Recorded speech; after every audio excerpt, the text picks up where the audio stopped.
Welcome to This Explainer. Today, we're diving into the fascinating and honestly slightly terrifying world of invisible internet traffic.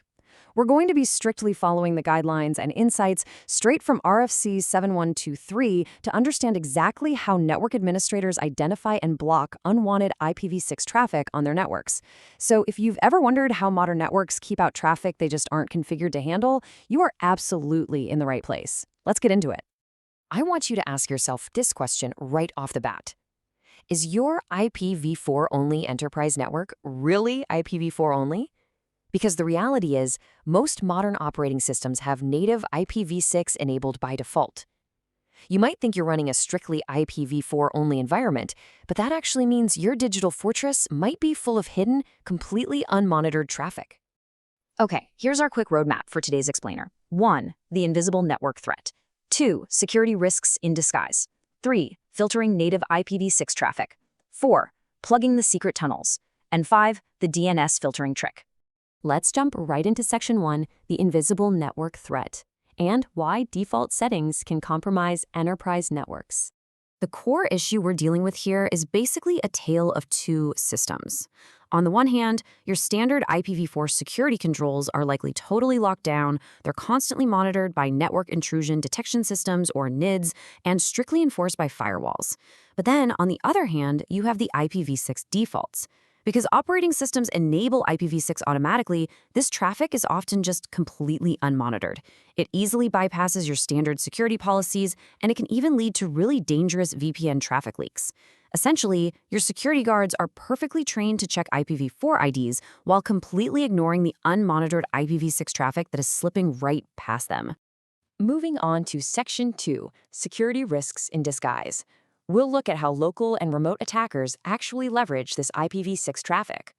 You see, attackers can do some serious damage if you aren't paying attention. A local attacker can easily impersonate a router by sending out malicious router advertisements, which basically tricks local hosts into routing traffic right through them. And since your intrusion detection systems might only be looking at IPv4, this malicious activity remains totally invisible.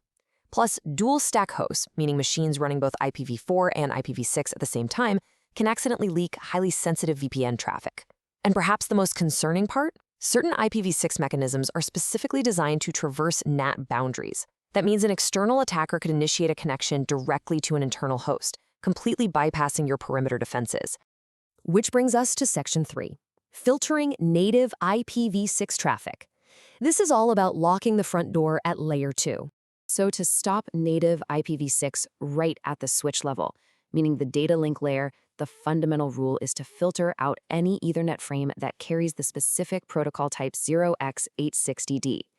By configuring your Layer 2 devices to simply drop frames with this exact hex value, you effectively sever native IPv6 communications before they can even be processed by the higher layers of the network stack.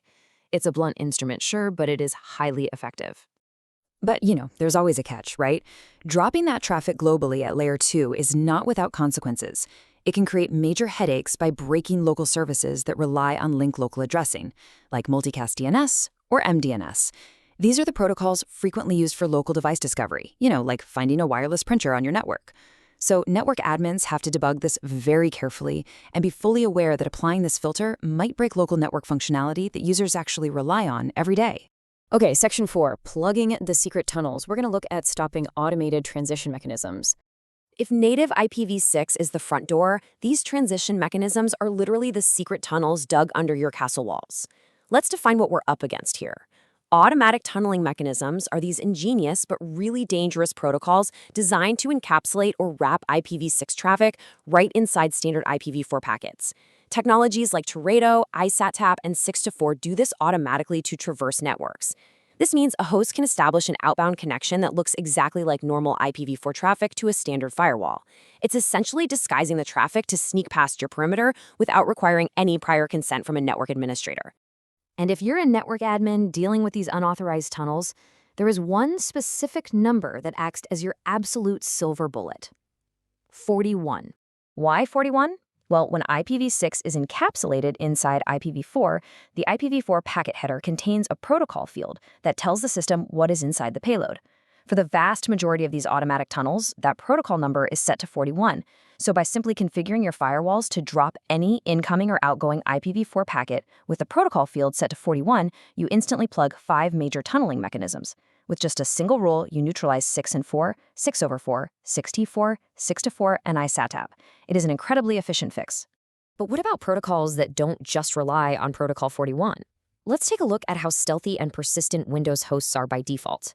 First, Windows actively attempts to resolve specific DNS names, like isotop.localdomain or teredo.ipv6.microsoft.com. If standard DNS fails, the host employs LMNR, which is link local multicast name resolution, to actively seek out local tunneling servers on its own. And finally, for Teredo specifically, it attempts an outbound connection to a server via UDP port 3544. It is actively trying to punch a hole right out of your network.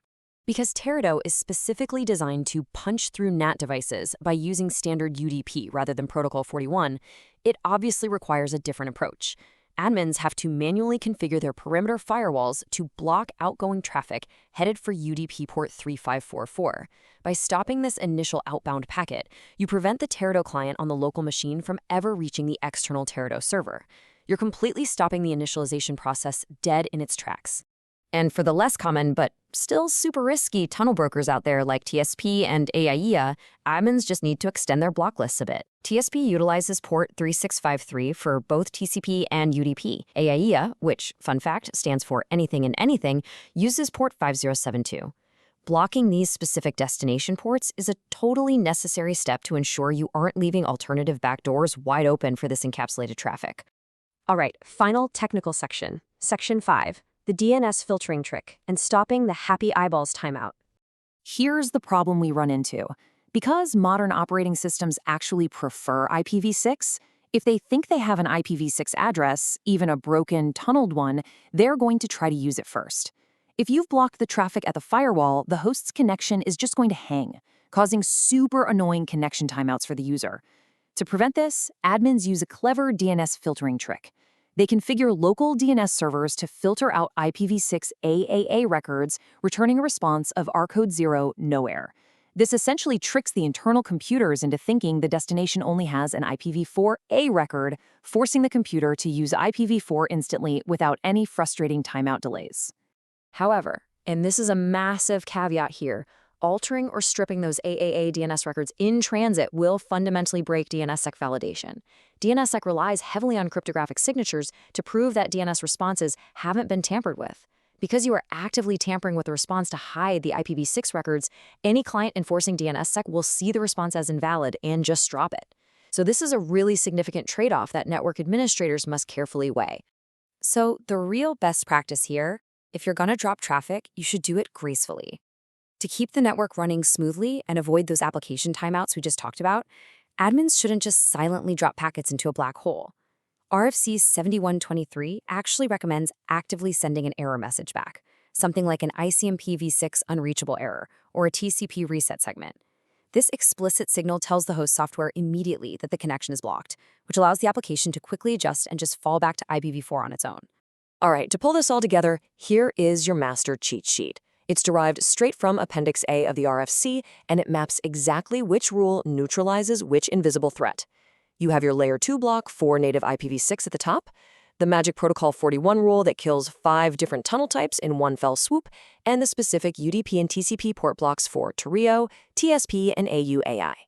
Honestly, if you manage an enterprise network, these are the exact rules you need to be auditing your firewall against today. But as we wrap up, we've got to look at the bigger picture. Ultimately, RFC 7123 stresses this incredibly vital takeaway. Blocking all this traffic and playing whack-a-mole with ports and protocols is merely a necessary band-aid. The internet is moving to IPv6.